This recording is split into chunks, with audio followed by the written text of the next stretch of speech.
वैज्ञानिक पद्धति की सातवीं विशेषता सिद्धांतों की पुनर्परीक्षा संभव है। समाज विज्ञान भी भौतिक शास्त्र या रसायन शास्त्र के समान अपने सिद्धांतों या नियमों की परीक्षा एवं पुनर्परीक्षा करने में सक्षम है। इनमें वैज्ञानिक पद्धति की सहायता से तथ्य एकत्रित किए जाते हैं और इस पद्धति से प्राप्त तथ्यों की प्रमुख विशेषता यह है कि इनकी प्रामाणिकता की जांच की जा सकती है। समाज विज्ञानों में सिद्धांतों की जांच करना वास्तव में संभव है। उदाहरण के रूप में तथ्यों के आधार पर प्राप्त इस निष्कर्ष कि टूटे परिवार बाल अपराध के लिए काफी सीमा तक उत्तरदायी है। अलग अलग स्थानों पर परीक्षा और पुनर्परीक्षा की जा सकती है। नंबर 8 है सिद्धांत सार्वभौमिक है। समाज विज्ञान वैज्ञानिक पद्धति को काम में लेते हुए जिन सिद्धांतों का प्रतिपादन करते हैं वे सार्वभौमिक प्रकृति के होते हैं।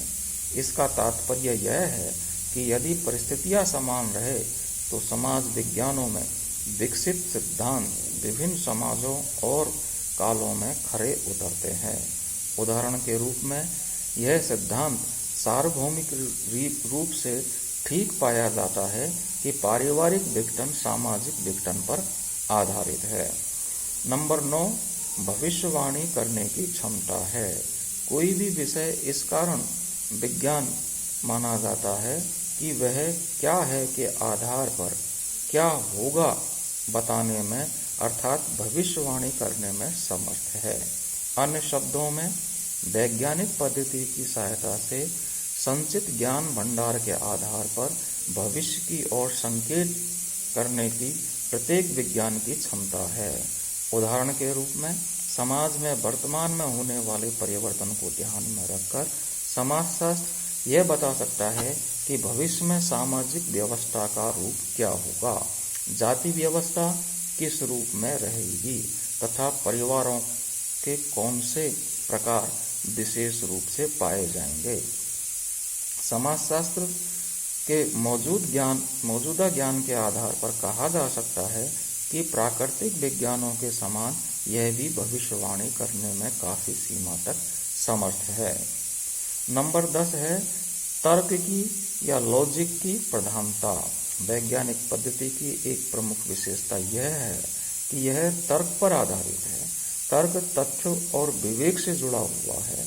किसी बात को बुद्धिमत्तापूर्वक प्रमाणित या अप्रमाणित किया जा सकता है। इसके लिए तर्क देना आवश्यक होता है। साथ ही आवश्यकतानुसार तथ्य भी दिए जाते हैं।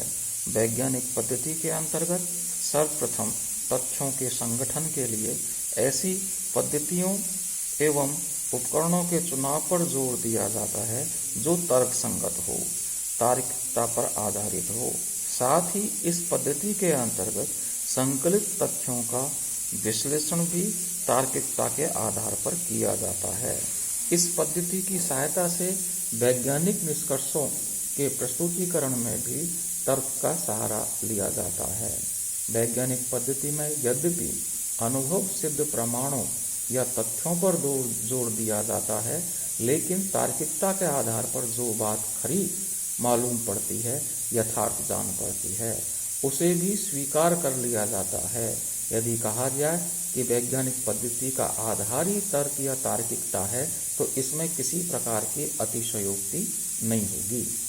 नंबर 11 और अंतिम विशेषता है वैज्ञानिक पद्धति की, वो है वस्तुनिष्ठता। वैज्ञानिक पद्धति में वस्तुनिष्ठता अर्थात ऑब्जेक्टिविटी पर विशेष बल दिया जाता है।